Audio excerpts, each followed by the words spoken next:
idea how old. HPD tells us they got a call about a burned body. Somebody saw what they believed to be burned debris and then called it in. Upon further inspection, they thought that it might be a body. We continue to ask the public's help. If they've seen anything, if they've heard anything, if they know anything, call our homicide division.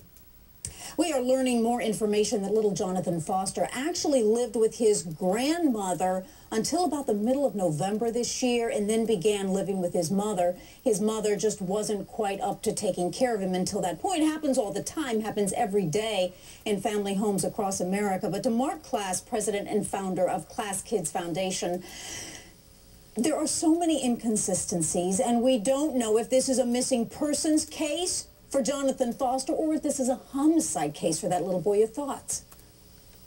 Well, we know it's a homicide case for somebody, yeah, and it's an absolute tragedy that a child's body has been charred beyond recognition.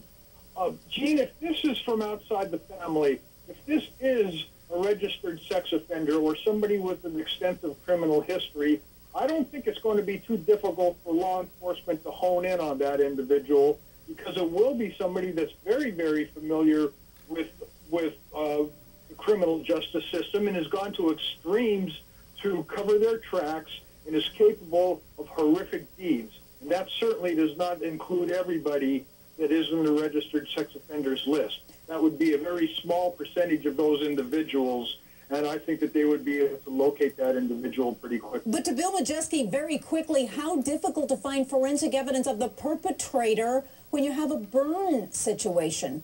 Well, the body itself is burned, but the area around the body may yield some type of physical evidence that can have a direct link back to the individual that was involved.